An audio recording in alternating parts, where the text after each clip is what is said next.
NEET paper leak मामले की CBI जांच तेज हो गई है। अलग अलग राज्यों में मौजूद सीबीआई ब्रांच जांच में जुट गई है। बड़ी जानकारी मिल रही है और अब तक गिरफ्तार आरोपियों से सीबीआई पूछताछ करेगी। आरोपियों को रिमांड पर लेकर पूछताछ करेगी सीबीआई, ये जानकारी मिल रही है।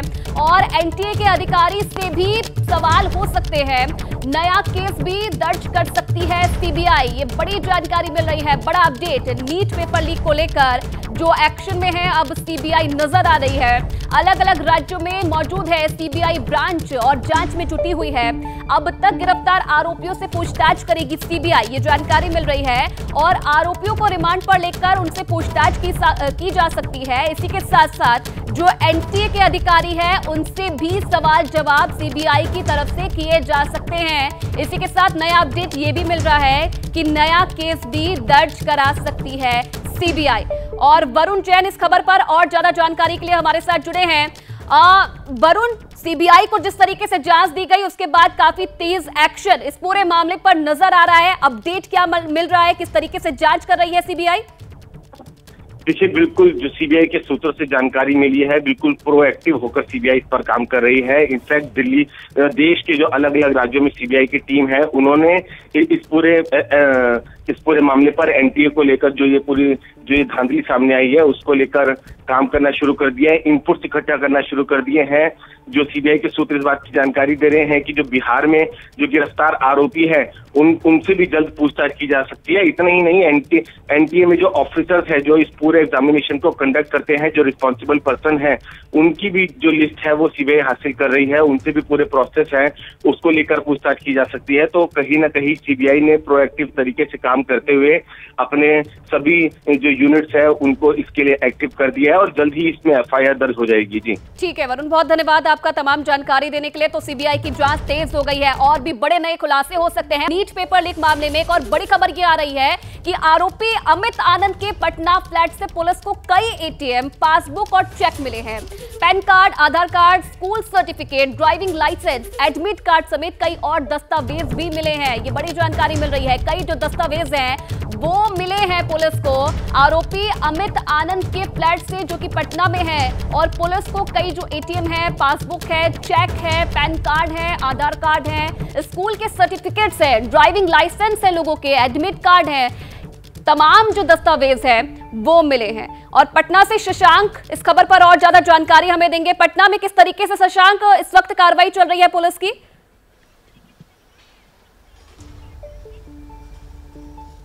देखिए, मैं रांची में मौजूद हूं। अमित जो है इस मामले का मास्टरमाइंड है, नीट पेपर लीक मामले का, और जेल में है। पटना में लालू खटाल के ठीक सामने कुलदीप बीमादित्य अपार्टमेंट में वो किराए पर आता था, 202 नंबर फ्लैट में। तो उसने अपने कबूलनामे में इस बात की पुष्टि की है कि मैं विभिन्न प्रतियोगी परीक्षा का पेपर लीक करवाता रहा हूं, बच्चों को पास करवाता रहा हूं। सो नीट परीक्षा का भी प्रश्न पत्र मैंने एक दिन पहले ही लीक करवा दिया था और अभ्यर्थियों से 30 से 32 लाख रुपए लिए गए थे। जब पुलिस उसके आवास पर जांच के लिए पहुंची थी उसको लेके, तो वहां से पुलिस को विभिन्न अभ्यर्थियों एवं उनके पेरेंट्स के पासबुक, एटीएम कार्ड, चेकबुक मिले, खाता नंबर उस पर लिखा हुआ है। कई और प्रतियोगी परीक्षा के जो अभ्यर्थी थे उनके एडमिट कार्ड्स मिले हैं। तो साफ दिख रहा है कि ये पेपर लीक कराया है और जो पहले परीक्षाएं होती थी उसका भी ये पेपर लीक कराया है। कई तरह के सबूत जो हैं वो पुलिस को मिल चुके हैं और वो जो जब्ती सूची है वो एबीपी न्यूज़ के हाथ लगी है। करीब 35 से 40 लोगों के नाम उसमें है और पूरा डिटेल्स उसमें दिया हुआ है। और देखिए, ये जो पेपर लीक का मामला है इसमें साफ कहा जा रहा है कि 30 से 40 लाख रुपए अभ्यर्थियों से लिए गए थे नीट वाले मामले में। तो यहाँ पर जो चेक बुक मिला है उसका नंबर उस पर है, खाता नंबर मौजूद है, एटीएम कार्ड के नंबर मौजूद है।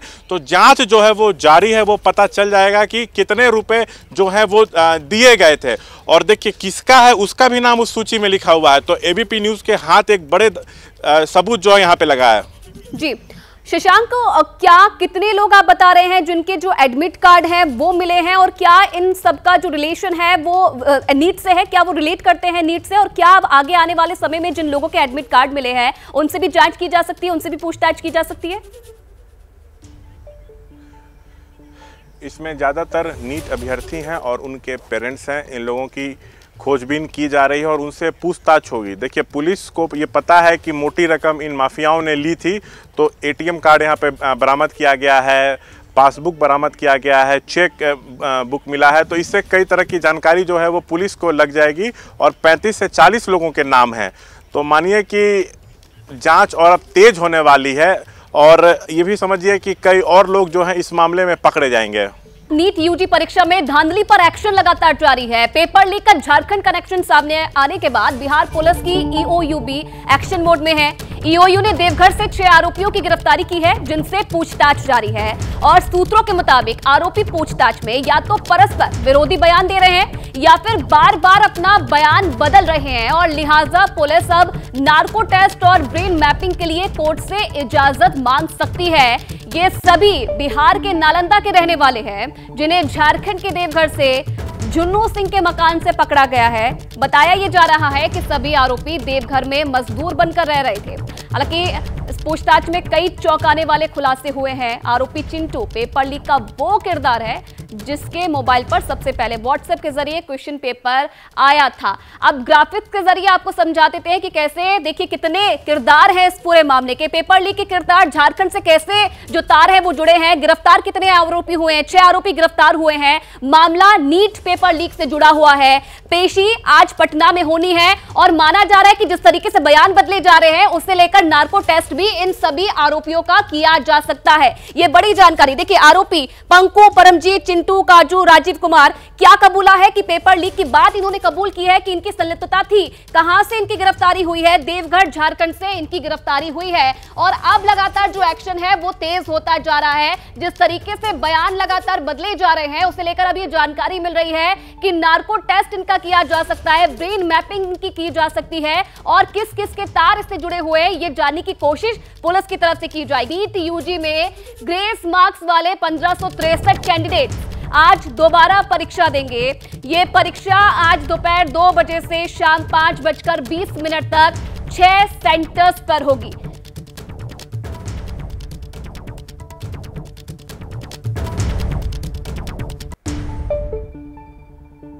देश भर के 6 शहरों में नीट के री एग्जाम होना है, जिसमें छत्तीसगढ़ के 602 बच्चे शामिल हैं।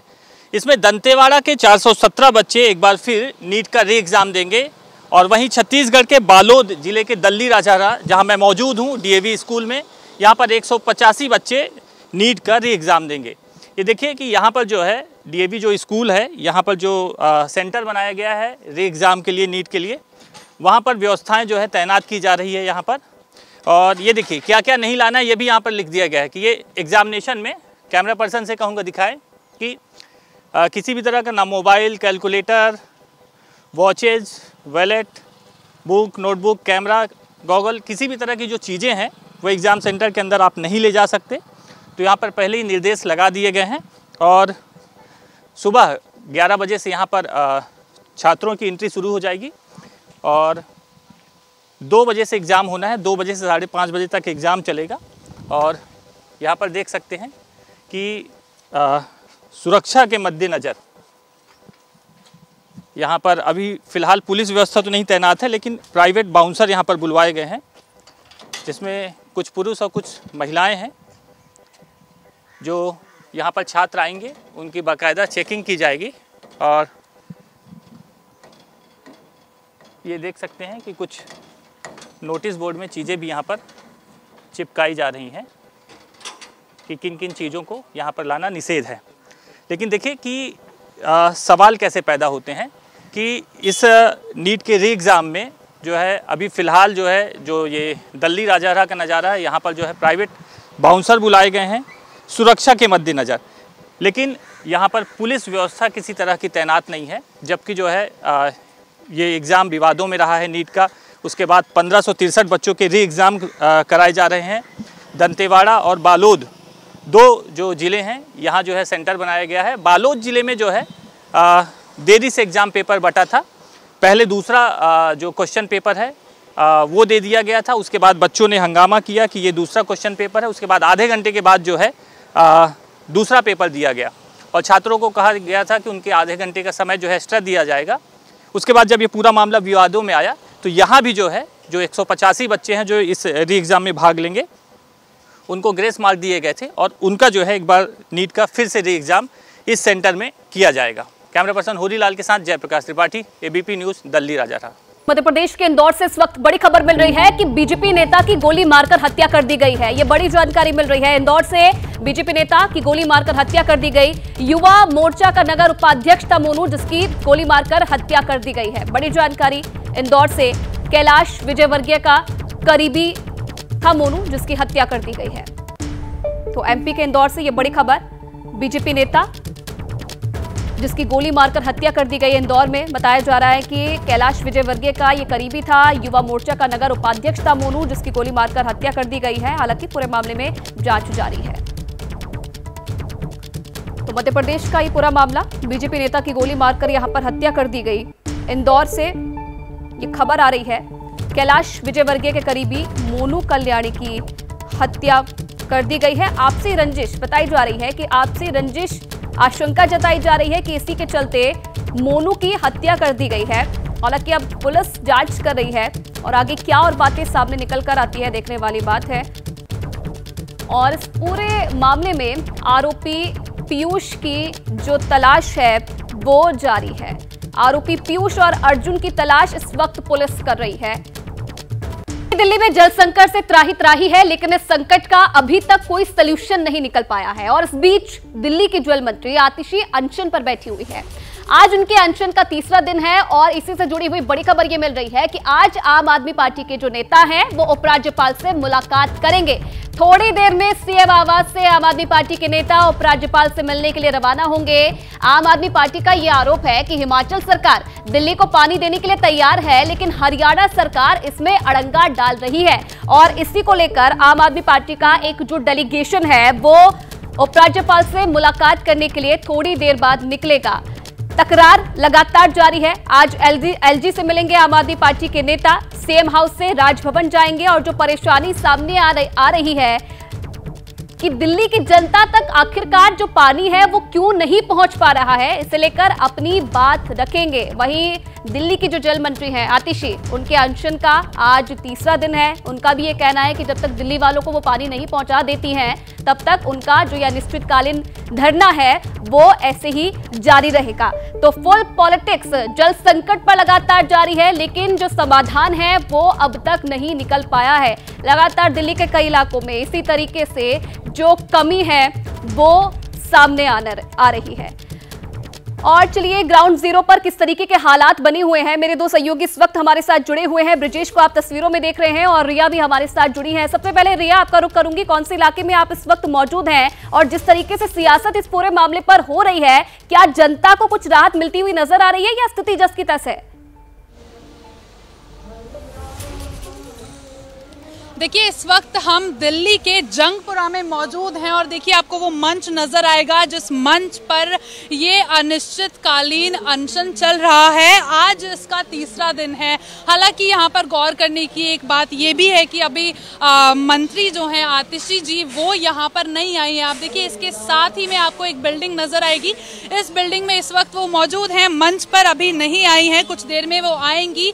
तो ये अनिश्चितकालीन अनशन जिसका आज तीसरा दिन है, कुछ ही देर पहले एक वीडियो भी एक्स पर, ट्विटर पर शेयर किया गया था, जिसमें फिर से यही बात दोहराई गई कि ये अनिश्चितकालीन अनशन तब तक चलेगा जब तक दिल्ली वासियों को उनके हक का पानी नहीं मिल जाता। तो देखिए, ये जो राजनीतिक आरोप प्रत्यारोप है वो लगातार जारी है। लेकिन इसी बीच मैं आपको बता दूं, ये जो जंगपुरा का इलाका है, यहाँ पर जो रिहायशी लोग हैं, उन रिहायशी लोगों का ये कहना है कि ये जो यहाँ पर मंच बनाया गया है वह सबसे पहले तो उससे दिक्कत है कि यहाँ पर आम लोगों का जो जनजीवन है उसमें उनको दिक्कतें आ रही हैं। दूसरा, एक अविश्वास की स्थिति लोगों में कहीं ना कहीं पैदा हो रही है। लोगों का कहना ये है कि ये किस प्रकार का अनशन है, क्योंकि अभी देखिए सुबह के लगभग 11:30 बजने वाले हैं और मंत्री जी जो हैं आतिशी जी इस वक्त मंच पर नहीं है। तो देखिए, ये एक अविश्वास की स्थिति जनता में कहीं ना कहीं है। लेकिन आम आदमी पार्टी की तरफ से बार बार ये दोहराया जा रहा है कि ये जो अनशन हो रहा है ये दिल्ली की जनता को जो अपने हक का पानी नहीं मिल रहा। आपको बता दें, दिल्ली का अपना कोई पानी का स्रोत नहीं है। दिल्ली को जो पानी मिलता है पड़ोसी राज्यों से मिलता है, उत्तर प्रदेश से मिलता है, पंजाब से मिलता है और एक मेजर हिस्सा हरियाणा से मिलता है। तो यहाँ पर दिल्ली की जो जल मंत्री हैं आतिशी, उनका ये कहना है कि हरियाणा से जो पानी दिल्ली को मिलना चाहिए वो पूरा नहीं मिल रहा है, जबकि कुछ ही दिन पहले हरियाणा सरकार ने ये कहा था कि जितना पानी दिया जाना चाहिए उससे 17% ज्यादा पानी दिया जा रहा है। तो ये आरोप प्रत्यारोप लगातार जारी है, लेकिन हकीकत यही है कि दिल्ली के कई इलाके अभी भी ऐसे हैं जिन इलाकों में पानी की पूर्ति नहीं हो रही है, जनता परेशान है और जारी है ये अनशन भी यहाँ पर। बिल्कुल, यही सवाल तो जनता भी पूछ रही है रिया कि आखिरकार समस्या का समाधान होगा कब, पानी कब तक पहुंचेगा। थोड़ी देर में आम आदमी पार्टी के जो नेता हैं वो जल संकट को लेकर एलजी से मुलाकात करने के लिए रवाना होंगे, लेकिन उससे पहले दिल्ली के मंत्री सौरभ भारद्वाज ने एक प्रेस कॉन्फ्रेंस की है और पानी की किल्लत को लेकर हरियाणा सरकार और दिल्ली के एलजी को घेरा है। उनका कहना है कि दिल्ली में जल संकट हरियाणा सरकार जानबूझकर पानी रोक रही है। सौरभ भारद्वाज ये कह रहे हैं आतिशी के अनशन के बाद पानी और कम कर दिया है। आतिशी के साथ कुछ दिन पहले एलजी से मिला था मैं, एलजी से बात कैमरे में रिकॉर्ड हुई थी। सौरभ भारद्वाज ने इस बात का भी जिक्र किया है। हमारी मुलाकात का वीडियो दिखाएं एलजी और एलजी बताएं कि पानी पर हमारी क्या बात हुई थी और क्या कुछ कहा है सौरभ भारद्वाज ने, वो भी आपको सुनाते हैं। मैं और आतिशी कुछ दिनों पहले एलजी साहब से मिलने गए। एलजी साहब ने 3 कैमरे लगा रखे थे, एक यहाँ ट्राइपॉड लगा के 3 कैमरे लगे हुए थे, ऐसा नहीं सीसीटीवी लगा हुआ था, ट्राइपॉड के साथ 3 कैमरे लगे हुए थे और उन्होंने पूरी की पूरी हमारी जो बातचीत हुई उसको उन्होंने वीडियो रिकॉर्ड किया।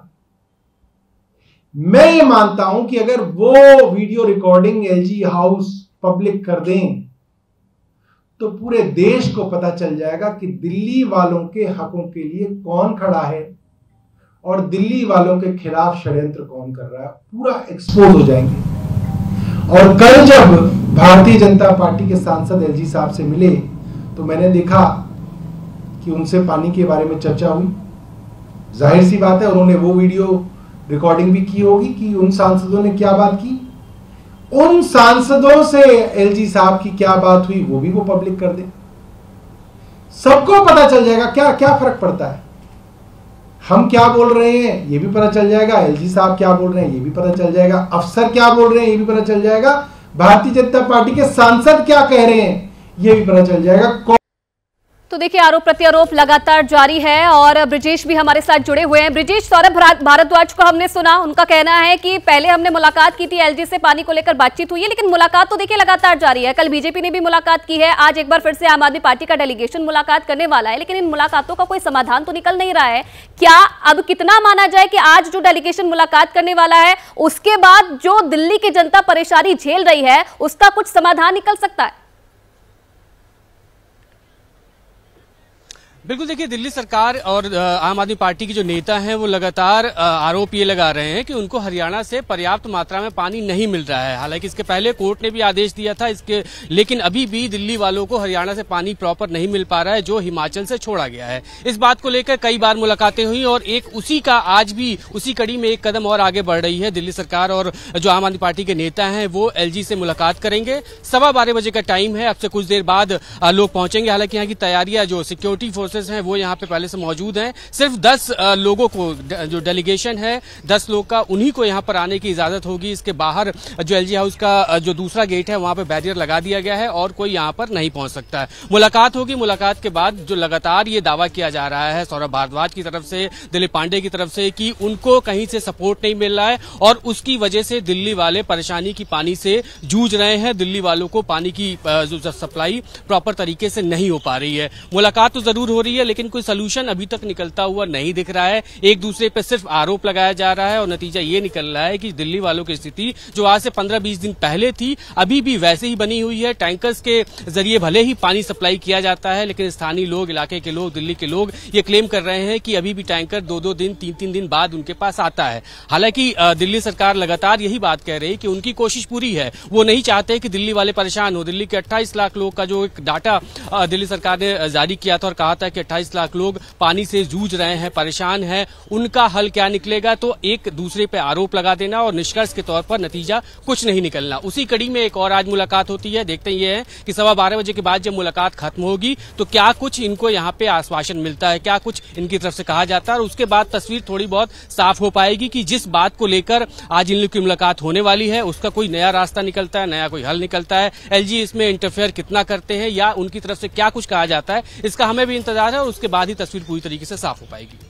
बिल्कुल ब्रजेश, हैरानी की बात तो यही है कि देखिए जल संकट का निदान तो कुछ हो नहीं रहा है, लेकिन दूसरी तरफ अगर उसके इतर देखा जाए तो सियासत उतनी ही तेजी से चल रही है। दिल्ली में पानी के लिए अनशन कर रही मंत्री आतिशी ने हरियाणा सरकार पर बड़ा आरोप लगाया है। उन्होंने ये दावा किया है कि हरियाणा पानी नहीं दे रहा और ये कह रहा है कि उसके पास पानी ही नहीं है। हरियाणा सरकार को हथिनी कुंड बैराज को खोलना चाहिए जिससे दिल्ली की जनता को पानी मिल सके। उन्होंने पानी नहीं आने तक बेमियादी धरना प्रदर्शन देने का ऐलान भी किया है। हरियाणा सरकार कहती है कि हमारे पास पानी ही नहीं है, हम दिल्ली को पानी कहाँ से दे दें। लेकिन कल बहुत सारे पत्रकार हथनी कुंड बैराज गए जहाँ से दिल्ली के लिए पानी छोड़ा जाता है। वहाँ पे सबने फ़ोटो ली, वीडियो दिखाई और उसमें साफ साफ दिख रहा है कि हथनी कुंड बैराज में पानी है, उसमें पानी भरा हुआ है, लेकिन जिन गेट से दिल्ली के लिए पानी छोड़ा जाता है उस गेट को बंद किया गया है, वहाँ से पानी नहीं छोड़ा जा रहा है। तो मेरी हरियाणा सरकार से हाथ जोड़ के विनती है कि आप हथनी कुंड बैराज के दरवाजे खोल दीजिए, उसके गेट खोल दीजिए, दिल्ली वालों का पानी छोड़ दीजिए। दिल्ली वालों के जो हक का पानी है वो उन्हें मिलना चाहिए। जब तक हरियाणा सरकार दिल्ली वालों को अपने हक का पानी नहीं देगी, जब तक हथनी कुंड बैराज के गेट नहीं खोलेगी, तब तक ये अनिश्चितकालीन अनशन जारी रहेगा। तो देखिए, एक तरफ तो आतिशी हरियाणा सरकार को पानी पर घेर रही है तो बीजेपी आतिशी के आरोपों को झूठा बता रही है। कुल मिलाकर अगर देखा जाए एक और जल संकट पर सियासत जोर शोर से जारी है, जबकि दूसरी ओर दिल्ली में त्राही त्राही मची है, जनता बूंद बूंद के लिए तरस रही है। टैंकर से आता है और भीड़ भक्कड़ में भरना पड़ता है, जिसको नहीं मिलता है वो भी गाली देता है। वो क्या करते हैं, आपस में झगड़ा होता है। ये घर घर टोटी दे दे, जैसे बिजली का है, सप्लाई का पानी दे देता, घर घर अपना आदमी आराम से भर लेता। पानी की समस्या तो बहुत ही ज़्यादा है। टैंकर कभी 8 बजे आता, कभी 7:45 पे, कभी 8:30 पे ऐसे आता है। दिक्कत बहुत ही 5-5 बजे यहाँ बैठे रहते हैं, नींद हराम हो जाती है। सुबह सुबह सोने का टाइम होता है तो पानी के लिए चिंता लगी रहती है। पानी लेने रोज आते हैं लेकिन पानी 2-2 टैंकर आ रहा, साफ नहीं आ रहा पानी पीने में बदबू दे रहा है। बहुत ज़्यादा पानी के लिए समस्या हो रहा है। सब अपने घर के काम सब छोड़ करके यहाँ पर भागना पड़ता है और वो कभी मिलता है कभी नहीं मिलता है। इतना संख्या है, पानी एक टैंकर आता है। मैं भारतीय जनता पार्टी को ये बताना चाहती हूँ कि मैं गांधी जी के सिखाए हुए सत्याग्रह के रास्ते पर चल रही हूँ, गांधी जी के सिखाए हुए अनशन के रास्ते पर चल रही हूँ। मैं ऐसी चीज़ों से डरने वाली नहीं हूँ। जब तक 28 लाख दिल्ली वालों को उनके हक का पानी नहीं मिलेगा तब तक ये अनशन जारी रहेगा, तब तक ये सत्याग्रह जारी रहेगा। सरकार के खिलाफ ही सरकार की मंत्री बैठ गए धरने पे। इसके अंदर बहुत सारी चीज़ें चल रही हैं और मुझे लगता है अब दिल्ली की जनता को आप अगर नासमझ समझते हैं आतिशी जी या आम आदमी पार्टी के लोग, तो अब दिल्ली की जनता इस भ्रम में आने वाली नहीं है। क्योंकि पहले आप दोष इसलिए मर दिया करते क्योंकि एमसीडी बीजेपी के पास थी, आपको जितना दोष लगाना होता था लगा देते थे। अभी एमसीडी भी आपके पास, दिल्ली सरकार भी आपके पास, जल बोर्ड भी आपके पास। अब कोई बहाना नहीं चलेगा, चाहे आप अनशन में बैठो या ज़मीन में धंस जाओ। अब दिल्ली की जनता आपको 5 महीने में परमानेंट ज़मीन पर बैठा देगी। बड़ी खबर आपको बता दें, बाढ़ बारिश की स्थिति को लेकर समीक्षा की जा रही है। गृह मंत्री अमित शाह समीक्षा बैठक कर रहे हैं। गृह मंत्रालय में समीक्षा बैठक हो रही है। बाढ़ बारिश से निपटने को लेकर मंथन किया जा रहा है, ये बड़ी जानकारी मिल रही है। बाढ़ बारिश की स्थिति को लेकर समीक्षा बैठक इस वक्त की जा रही है गृह मंत्रालय में। गृह मंत्री अमित शाह की अध्यक्षता में यह बैठक हो रही है, समीक्षा की जा रही है बाढ़ बारिश की स्थिति को लेकर। आने वाले समय में कई राज्यों में मानसून पहुंचेगा, अगर ऐसी स्थिति बनती है तो कैसे उससे निपटा जाए, इसे लेकर आज ये समीक्षा बैठक की जा रही है। गृह मंत्री अमित शाह इस बैठक में मौजूद हैं। मंथन किया जा रहा है।